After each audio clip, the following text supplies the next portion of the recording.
All right, we're back after Purim break with more enthusiasm and more joy than ever. Baruch Hashem. All right, we're on Chav Ches Amud Aleph 28a toward the bottom. In the previous Gemara,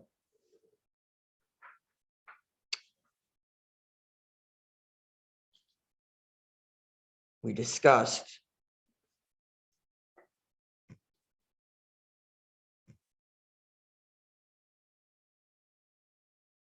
the effect the water has on both her, the woman and suspect, the Sotah, as well as the paramour, the person with which he's being suspect. We had there this distinction as to whether or not we consider the vav, the prefix and in a word. Do we see that as negligible? Or from a exegesis standpoint?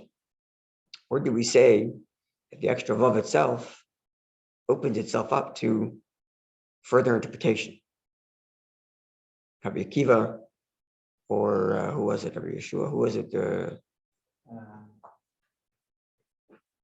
Was it Rob? Yeah, Rabbi Huda. Yeah. Now, when it comes to the next item in the Mishnah, which we talked about earlier as well, which is, I'm going to pull up the Mishnah on the screen here, which is the fact that until she drinks the Sotah water, she is forbidden to be with her husband, as well as forbidden to be with paramour. That is to say, if there's divorce or death, she'd be forbidden to go ahead and marry the paramour. So here we had a dispute between Rabbi Akiva and Rabbi Yeshua. Rabbi Yeshua quoted, good morning, Judge. Good morning. Good morning, Rabbi Levi. From Morning, Judge. Yeah, Rabbi Yeshua quoted from Rabbi Zechariah ben Akatzov. Quoted that saying not that to look at the letter Vav, but to look at the amount of times the word appears. Specifically, Rabbi Akiva told us the word nitma, and she becomes defiled, is stated twice. Once to tell us that she's forbidden, she's defiled, she can no longer be with her husband. And the other to say she's defiled, she can no longer be with the paramour. And Rabbi said, Rabbi Akiva said, from the fact that there's a vav before nitma, and she is defiled, the and adding another person about whom she's allowed to be, she can be defiled. Right? Yeah, he counted. Rabbi Akiva counted the vav, and therefore consistently he says the same thing here. It says vin nitma, and she's defiled, giving us two. Whereas Rabbi Yeshua told us in the name of Rabbi that the fact that it states twice she's defiled, once with vav, once without a vav, but coming to the same conclusion that she's forbidden to be with the paramour.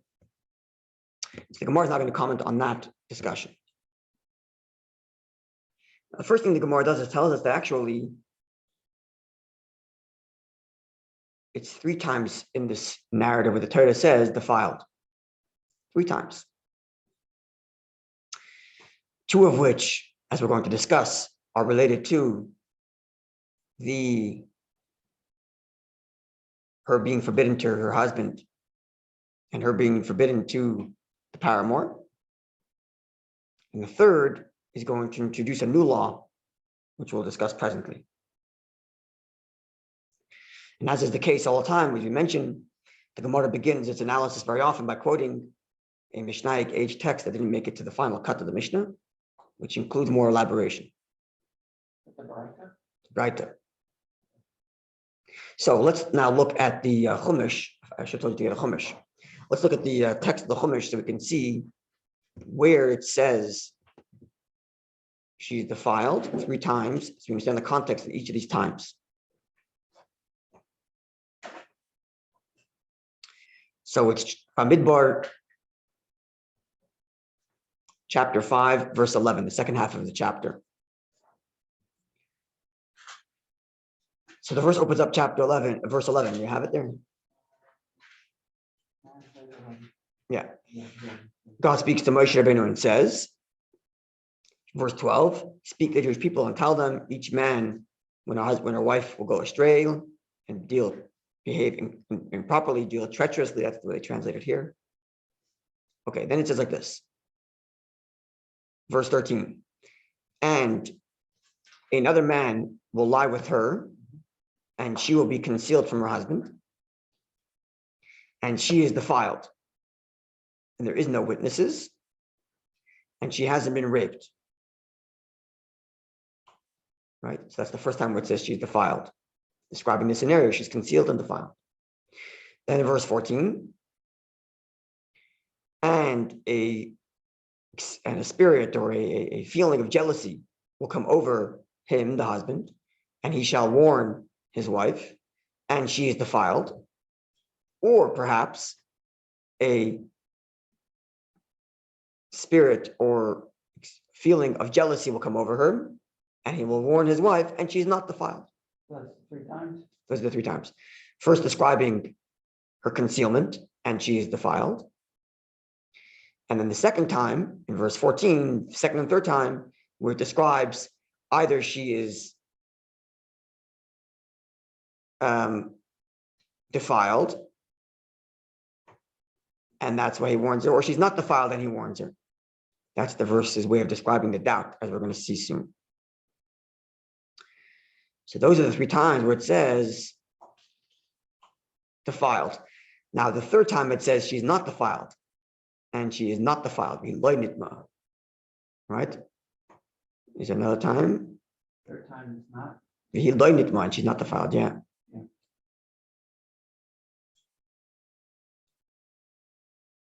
Yep, those are the times. That's it. Mhm. Actually, at the end here, it says, let's see where Rashi tells us. In verse 28, this is the law of the jealous. Oh, wait, it says it in verse 27. And if she had been defiled. Right. But I think the 3 times we're going to be discussing is in the narrative, not in the description of the effect. Oh, Let's look at Rashi. I don't know. So the word. Let's see, where's Rashi?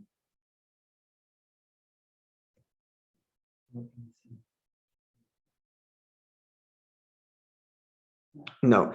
So the third time is not the third time is wrong. I said the third time was when she's not defiled, where it says she's not defiled and he warns her. Rashi tells us it's later. Actually,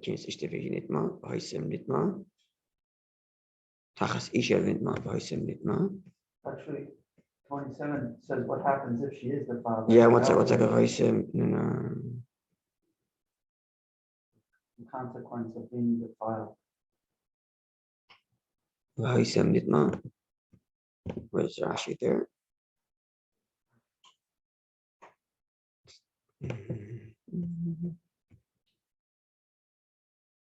Okay, so Rashi says the 3 times like this.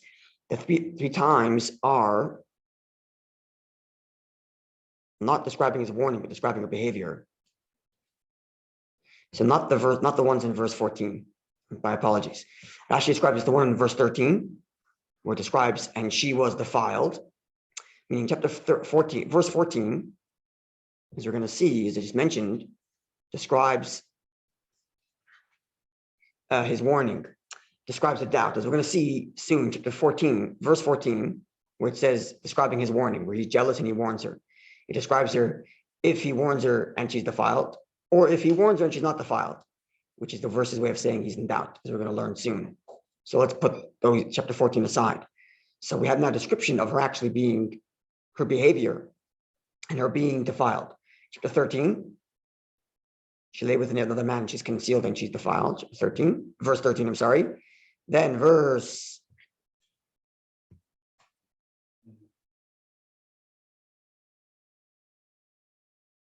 Then verse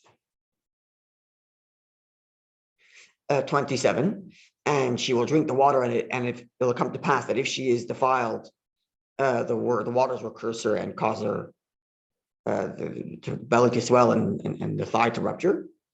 And then verse 29, this is the law of the one who is jealous and the wife who strays, who is defiled by someone other than her husband. Verse 29. So looking at verse 13, 27, and 29. Yeah, okay, we're clear? Yeah. Good, so my apologies about that confusion. So now let's look at the Gemara. Tana Rabbanu and our sages taught. Shalish Pavamamud in the Parsha, the 3 times stated in the narrative. You have the place there. First it quotes Rabbi Shua Cholu, then there's the 2 dots and it says Tana Rabbanu. Okay. You have it? Oh, yeah, yeah. Okay, Shalish Pavamamud in the Parsha, the 3 times where it says in the narrative of the law of the Sotah. Im Nitma in verse 13, where it says, right, verse 13 where it says, no, verse 13 says Vihi Nitma. I would say Im Nitma.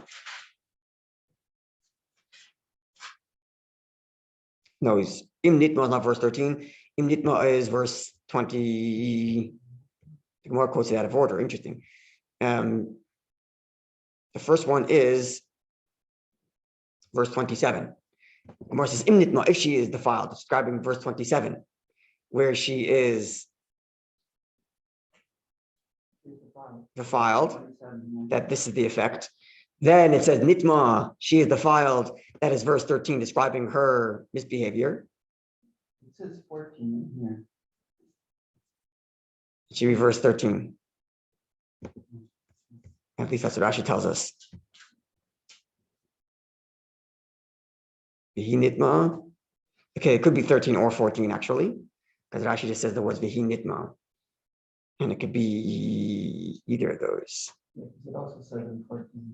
Vihi Nitma, Vikinas Ishte, Vihi Nitma. No, Rashi says Vikinas Ishte. No, you're right. Rashi says it's verse 14. What is Nitma? Nitma, Nitma, she's defiled. oh, Nitma. Nitma, you're right. Rashi says it's verse 14. Rashi says it's verse 14. That's very interesting. Why verse 14? Why picking at these 3? It's a good question. I don't know why it's these 3. See this commentary here from Tosfos. I'm sure there's more. It's more complicated because there's so many references to being defiled. And Rashi picks specifically these 3. You're right. It's verse 14, not verse 13.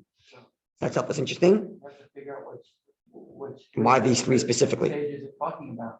Well, Rashi tells us which 3. Okay.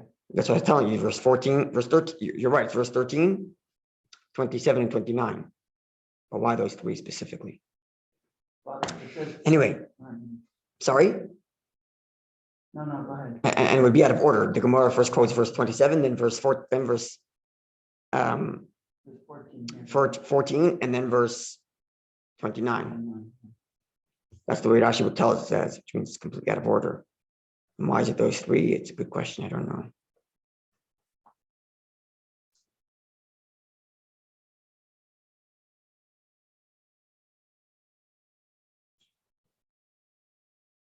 I don't know. Rashi quotes them in order, but the Gemara quotes them out of order. Sorry? We can read on because I think the question that was posed here in the Steinsalt's commentary. Yeah. Why are all 3 necessary? So maybe by virtue of the answer coming up. No, I know that, but it could have been any, I think. Could have been any. You have to go, maybe not. You have to go through all the verses and see which ones are necessary, which ones are extra. Okay. I don't know. Anyway. Unless these are the ones that the verses that the Gemara is assuming are extra. You have to go through all of them and see. Okay, let's put that aside for a moment. So, Shalish Parsha, the 3 times mentioned in the Torah, Im Nitma, Nitma, V'Nitma. She's defiled 3 times, where it says it 3 times, where we're selecting these 3 times as derivative for exegesis. That's what must conclude. When I first read it, I assumed it was all at the beginning, describing. I assumed it was the 2 at the beginning describing her misbehavior, and then 1 at the end. But it's not. Anyway,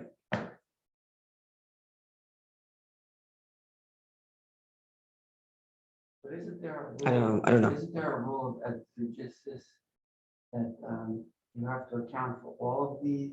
That's what I'm wondering. That's exactly right. Right? So unless you have to go Just through like the, the Bob, you said you have to go through all of Torah. so you have to be consistent, right? So I'm assuming there's going to be commentaries here on Anyway, which of the three and why these three and why the other ones are left as they are. Because we're going to see in a minute, actually, the Gemara is going to use two of them, which I mentioned. Whatever. Let's see. yeah. Let's learn the Gemara and we'll see maybe. Okay, so the three times mentioned in the Torah, im nitma, nitma, nitma. Three times mentioned that she's impure, defiled. Lama, what for? Why do you need these three? The Gemara is asking why you need three. Again, the Gemara is selecting these three as being superfluous, I suppose. Superfluous? Yeah, which is why they're being used for exegesis. If they were, Oh, right, yeah. if they're necessary for the narrative, I got it. right? If they're necessary for the narrative, then you can't. Be free. It wouldn't be free for you to use them as exegesis, right? So maybe that's what's going on here. So we have to go through the whole text and look at each one carefully to see why that is. Why the other ones are excluded out, because they're being used for some other reason. Yeah, but we're going to see in a moment. Actually, one of the three the Gemara uses here, at least according to Rashi, is used by something else also. But let's see. Okay, echad labayil, echad labal. I'm sorry. One to tell us that she's no longer she's forbidden to her husband. Yeah, the echad labayil, one to tell us she's forbidden to the paramour. The echad the truma, one to tell us she's forbidden from eating truma. It actually explains. Even if she is the daughter of a kohen, and her husband was a kohen, which means she was able to eat truma before she got married, and she's able to eat truma when she was married because she's married to a kohen. But now that she might have been defiled, we don't know for sure, but that doubt is enough to make forbidden to eat truma. Just as if she was actually defiled, and we knew for a fact she was defiled. Right? We learned this before already, that if a woman who becomes classified as a zoina, a woman who becomes classified as one who has engaged in a inappropriate relationship, she loses her privileges as a kohen. So even though we don't know what happened, we consider it as if we do know. And just like even though we don't know, but we consider it as if we know, and therefore make her forbidden to her husband. And even though we don't know, we make as if we know and make her forbidden to her paramour. So too, even though we don't know what happened behind closed doors, we treat her as if we do know, and she's forbidden to eat truma. So is treated as. That's right. So essentially, a Sotah is treated. That's right. A Sotah is treated until that point where she drinks the water and she's clear, exonerated. We treat her as if she's guilty. That's basically what comes. That's basically the result of this discussion. But the Gemara and me, as we can discuss soon, why that is. But the Rabbi Kiva feels it's necessary to teach each of these items individually. First of all, to teach us that she's forbidden to her husband, number one. Number two, to tell us she's forbidden to her paramour. And number three, to say she can't eat truma, as opposed to saying one verse that teaches us that we treat the doubt as if it's an actual. You need three verses to teach us all these three details, the sum total of which that we treat her doubt as if it's an actual. We treat the doubt, maybe she's defiled, as if she's actually defiled. In all three ways. Clear? These are the three consequences Wouldn't just of being defiled. Wouldn't number 3 alone come to that conclusion that the doubt is enough? They all do. Well, they all do. That's right, but you need it individually. But they don't. You don't need all three in order to. So that's what I'm telling you. So the Gemara, we're going to learn. That's what I'm saying. Rabbi Kiva does not find it sufficient to just tell us that the verse tells us that we treat the maybe as if it's a definite. Not enough. But the Gemara teaches us each individual law, the sum total of which is that we treat the doubt as if it's an actual. In other words, because if you didn't have all three details, right, then you would conclude it's a unique law regarding this issue. You wouldn't necessarily conclude that in every other regard we treat her doubt as if it's an actual. Meaning, I could envision a situation where the law would say she's forbidden to her husband because maybe she was defiled, but that maybe she was defiled is not strong enough to make her forbidden to eat truma. I could envision that. And therefore the verse has to go along and tell us that in each regard, the doubt is considered like an actual, both to make her forbidden for herself to her husband, forbidden to her paramour, and forbidden to truma. Because if you didn't have each three, you would just assume it's an exception for that particular issue. Yeah? Okay. So, Divid Rabbi Akiva. These are the words of Rabbi Akiva. Okay. Rabbi Shmuel disputes and states the following, which seemingly is in no contradiction to anything Rabbi Akiva said. It would seem. The Gemara is going to discuss exactly what Rabbi Shmuel means and what exactly is the dispute here. But at the moment, it would seem that the statement Rabbi Shmuel is making is independent of Rabbi Akiva's statements.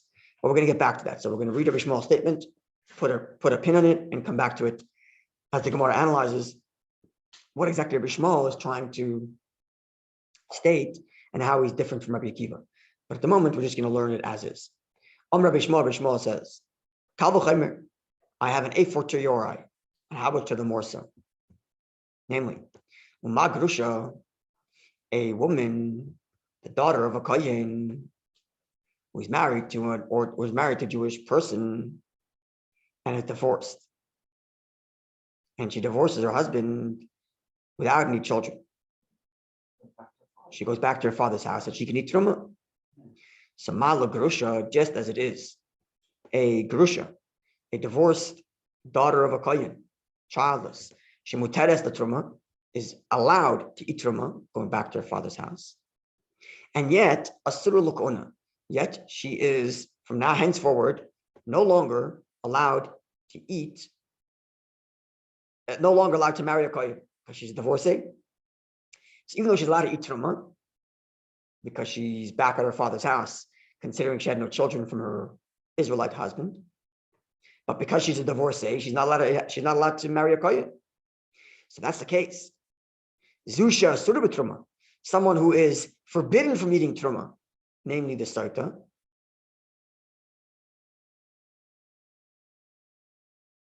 Ein edin, how much more so shasura l'kona, she cannot marry a kohen.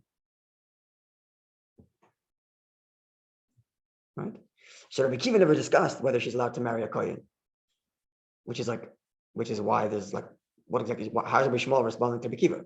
Rabbi Akiva discussed three issues. She cannot be with her husband, she cannot be with the paramour, she cannot eat truma. And Rabbi Shmuel adds a new thing. Oh, you just said she can't eat truma? If she can't eat truma, then she definitely can't marry a kohen. How do I know this? Because elsewhere, there's someone who may eat truma and yet still can't marry a kohen. Which means if you can't eat truma, then certainly you can't marry a kohen. This is what Rabbi Shmuel's statement. Again, the Gemara is going to ask where exactly is the dispute here between Rabbi Akiva and Rabbi Shmuel, but let's put a pin in that for now. Okay.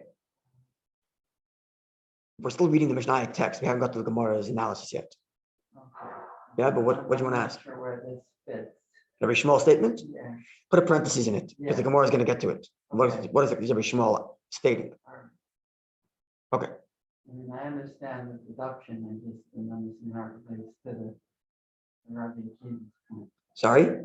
I understand how he deduced this. It seems like Rabbi Shmuel is building on Rabbi No, Akiva. it's in contradiction. It's not. It seems like, Oh, not contradiction. You said it wasn't anyway. no, it doesn't seem to be in contradiction, although it should be in contradiction. Because it seems like Rabbi Shmuel is arguing with Rabbi Akiva.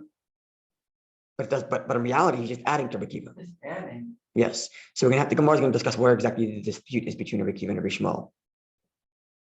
Because the phraseology in the Mishnah, It doesn't seem to. but the phrasing is like Doesn't seem to respond to. but the phraseology seems like it is a dispute. These are the words of Rabbi Akiva. But Rabbi Shmuel says as if it's a dispute.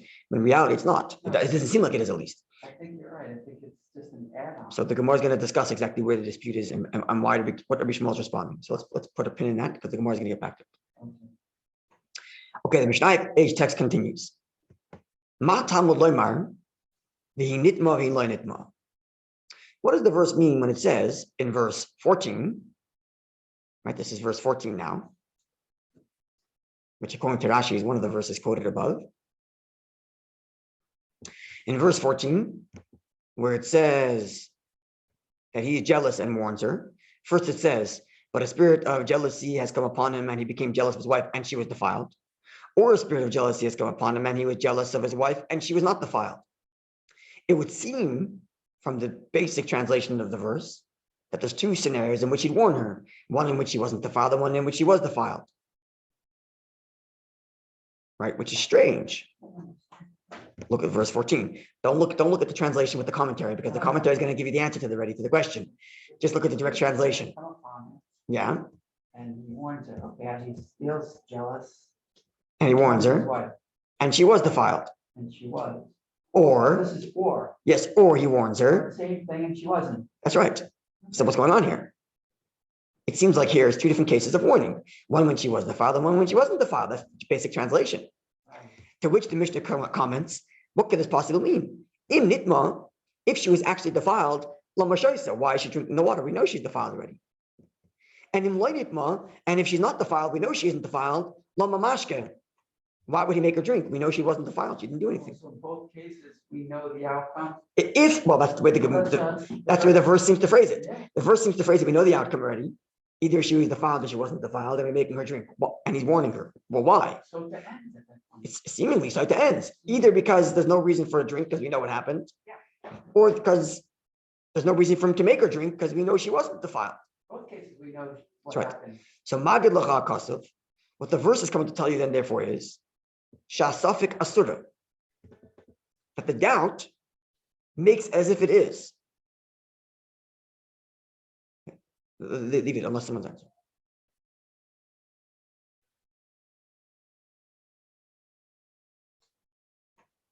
Yeah, okay. Press 6, thank you. Got it? Yeah. So, therefore, the verse must be telling us, therefore, Shasafik Asura, that the doubt as to what she is makes her forbidden. Meaning to say, as Rashi explains it for us. It's as if it were. Yeah, that's right. Determined. That's right. Yes. The verse is saying, maybe she is defiled, maybe she isn't defiled, is what the verse is trying to say. And the verse is telling us, and make her drink in order to find out. Because if you don't give her drink to find out, she's got to be treated as if she's defiled. That's why the verse gives us this awkward phrasing. To tell us that the drinking is to determine one of these two scenarios. Because if you don't drink to determine one of these two scenarios, she's going to be considered as if she's forbidden and defiled. So this seems to be a definitive verse that indeed the doubt is considered as if it's actual. The doubt. So it's stringent. That's correct. So says the Gemara, therefore, Mikana Tadan, from here we could derive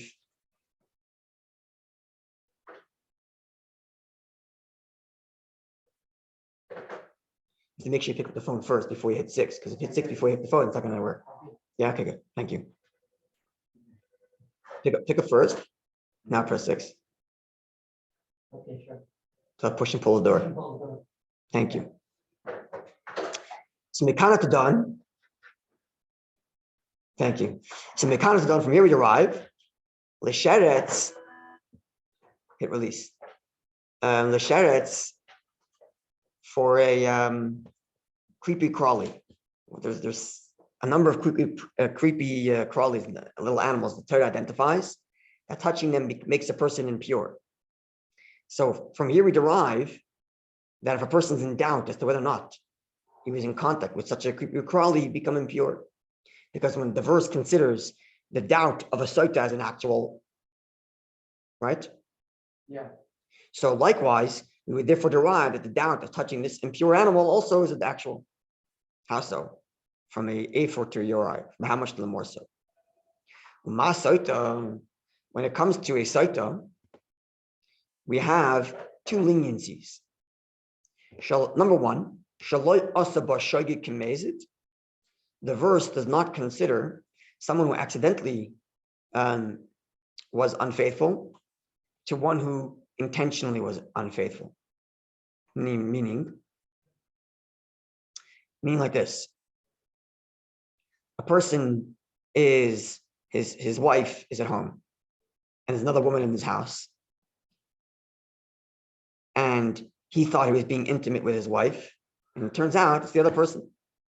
And likewise her, she thinks it's her husband. So there's a shoygig, It's like a mistake in fact. it's a mistake, in fact. And there, in that case, we don't consider it a defilement to the point that she loses all the privileges and all the rest of that. She has to get divorced or whatever. We don't consider it that way because it's accidental. Yeah. And likewise, we don't consider oinus kirotzai. We don't consider rape like voluntary. If the woman was raped, she's not then forced to divorce and so on. It's only if she voluntarily was unfaithful. So we see, so to speak, leniencies with the law of the Sotah, that the unfaithfulness, which even when it's in doubt, we consider as if it's an actual, presumption of unfaithfulness, but she's a Sotah, we consider it as if it's an actual. Yet, if we know for sure there was unfaithfulness, but it was either rape or it was forced or it was accidental, then we don't consider her to be forced to be separate from her husband. Yeah. So then, therefore, and yet also nevertheless, we treat the unknown, the doubt, as if it's actual. We treat the Sotah doubt, we treat the unfaithful doubt as if it's actual, but we don't treat the accidental unfaithfulness and the forcible unfaithfulness as actual. So sheretz, when it comes to the sheretz, these impurities, where the Torah does say that accidental is considered actual. If you accidentally touched one of these animals, you become impure. If you forcibly were forced to touch one of these things, you'd be impure just as you were voluntary. So is it then not obvious? We should treat the maybe as an actual. Following? Yeah, but they come to tell us that no. No, we do. Because this is the reality. There's no refutation to this. Because in the law of the Sotah, we treat the maybe as an actual. Even though we don't treat the accidental as an actual, and we don't treat the forcible as an actual. How much more so then when it comes to a sheretz, where we do consider the accidental and forcible as an actual. How much more so we should consider the doubt as an actual. This is the halacha. That if a person isn't sure if he touched one of these defiled animals, he is indeed defiled, and we derive it from the law of the Sotah. Yeah? Clear?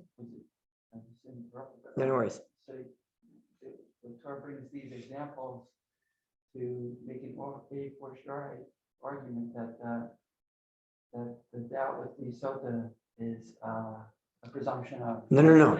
The verse states clearly that the doubt.